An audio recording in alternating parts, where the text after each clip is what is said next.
Oke, perkenalkan nama saya Diasy Fitriasari dengan NIM 1422011 dari program studi teknik lingkungan. Di sini saya bersama Pak Deden, di Kediaman Pak Deden. Di sini saya akan mewawancarai Bapak terkait beberapa hal. Bapak ya, mungkin oke sudah dimulai ya Pak ya.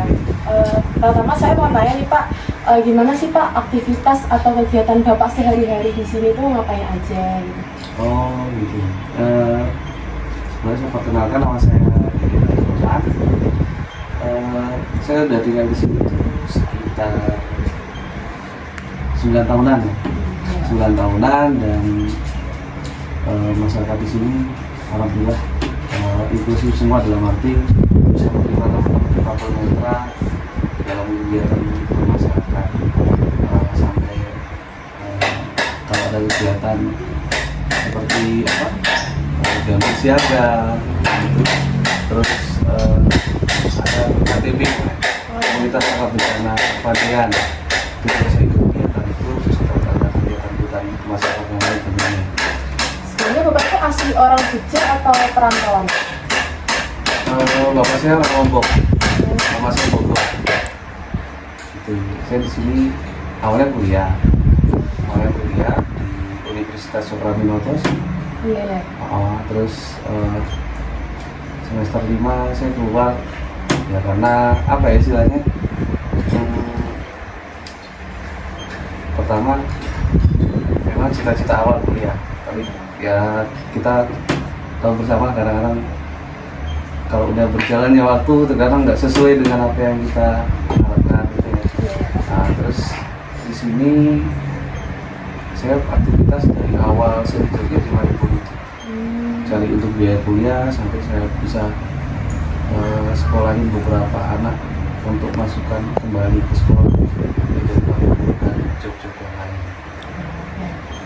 Jadi Bapak itu cukup aktif ya Pak ya dalam kegiatan komunitas atau kumpulan orang-orang yang memiliki keterbatasan fisik seperti Bapak ini. Kalau untuk Pertuni, untuk kota Jogja saya humas. Oh humasnya. Ya, humas Persatuan Tunanetra Indonesia untuk wilayah Kota Madia, Jogja. Kalau dulu di Mataram, saya ikut Dewan Anak namanya. Dewan Anak itu DPR-nya anak-anak. Mbak mungkin masih ingat tahun 2007, 2008 banyak-banyaknya bullying ya di SMA, SMP itu banyak tapi di bawah naungan lembaga perlindungan anak kota itu.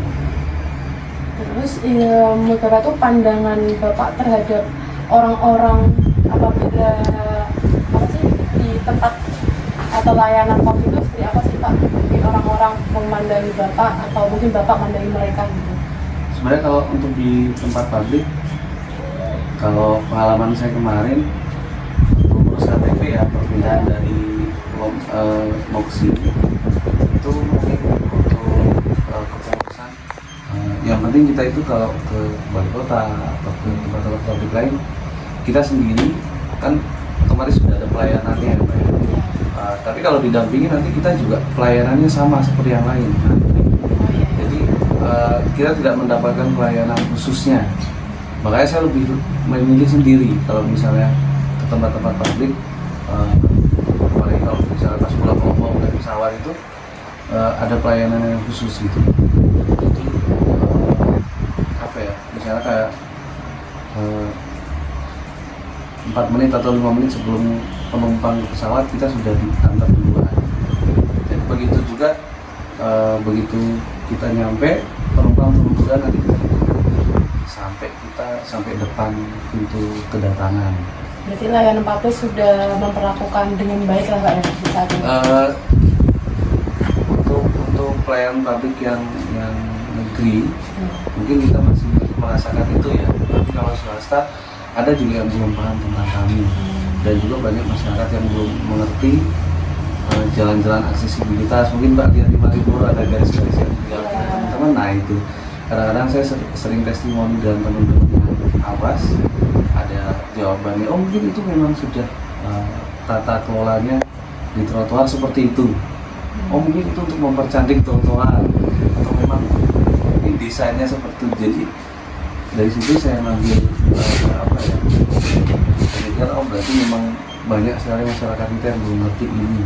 dan sejauh ini sampai sejauh ini penerimaan dari pemerintah terhadap apa yang kami gunakan sendiri belum begitu merata, karena kan kayak di kampus-kampus lain yang udah aksesibel ke teman-teman difabel, ada bidang miring kayak gitu, sebenarnya kan tahunya Mbak mungkin ini untuk mempermudah. Kalau misalnya ada motor naik turun gitu kan, sebenarnya itu juga buat teman-teman difabel dasar gitu, mempermudah mereka kursi roda. Tapi karena terkadang tempat publik tersebut menyediakan untuk difabel, tapi belum tersalurkan kepada yang ada di situ, misalnya seperti mahasiswanya, seperti orang-orang yang sering ada di pabrik tersebut, di area-area tersebut. Tapi kalau di Malioboro banyak memang seperti beca, asokan-asokan ketika ada pengunjung dia foto di tengah jalan, pedestrian di tempat yang kita jalan biasanya yang ngasih warning mereka, Mbak atau Mas atau Bapak Ibu bisa pindah karena itu jalan. Jadi mereka malah teredukasinya oleh songan biasa melihat kami di situ. Terima kasih Pak. Bapak ada nggak sih pengalaman, maaf ya Pak ya, kalau mengalami diskriminasi kalau Bapak di masyarakat atau mungkin di tempat-tempat umum? Diskriminasi untuk saat ini saya sih belum pernah secara langsung ya, tapi teman-teman saya pernah.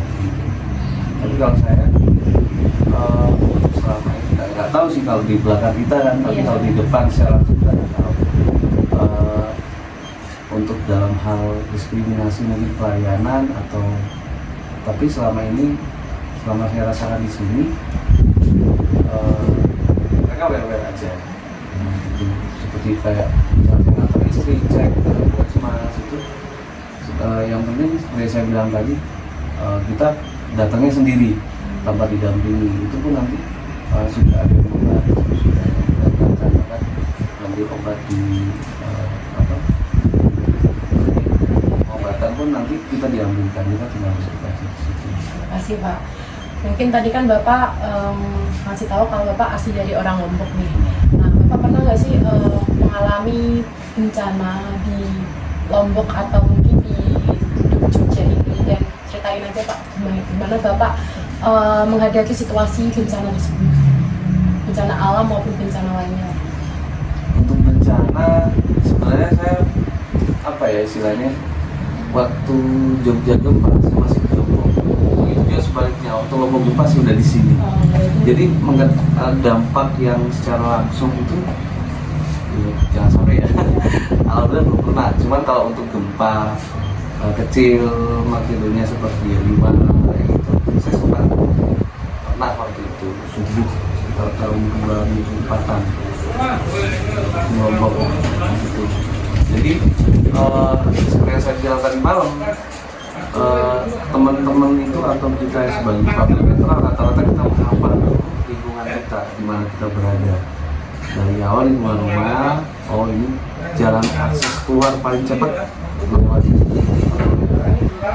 Kadang saking paniknya malah keluarga saya sendiri ada yang malah buka pintu lemari mau keluar, ini bukan yang buka pintu karena panik ya.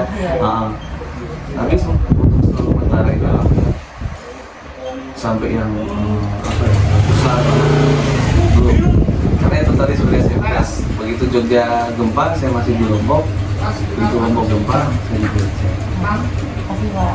Terus selanjutnya itu Bapak pernah nggak sih mengikuti partisipasi dalam proses pelatihan dan sosialisasi mitigasi bencana? Belum pernah ikut, dan memang nggak tahu sih kalau teman-teman di kabel yang lain. Tapi kalau untuk saya sendiri belum, karena saya anak fokusnya di sini, jadi untuk pelatihan saya ikutin itu paling waktu masih kuliah sering ikut seminar itu. Tapi setelah sekarang keluar dari kampus ya ikut seminar gitu. Cuman kalau ada pelatihan dari kemarin dari sekolah ya, memang pengadaan programnya dari sana, dari mereka. Menurut Bapak, ini pemerintah daerah sini itu sudah melakukan kebijakan atau perlindungan yang tepat sesuai dengan kondisi atau kondisi orang-orang memiliki keterbatasan seperti Bapak? Kalau dari segi layanan publik yang kami rasakan sih sudah ya. Cuman dari misalnya kita disediakan tempat untuk ruang kreasi untuk teman-teman di belum gitu. Tapi untuk layanan publik seperti di kesehatan, terus tempat pendidikan itu sudah sangat sedikit. Kalau itu tadi untuk yang lain sih belum pernah, misalnya mau ngurus apa gitu, itu belum pernah. Mulai dari misalnya pajak atau gitu kan memang harus ada orang yang ini gitu. Mungkin sekian ya Pak wawancara dari saya. Terima kasih sudah meluangkan waktunya untuk dapat saya wawancarai. Terima kasih, sekian dari saya. Wassalamualaikum warahmatullahi wabarakatuh.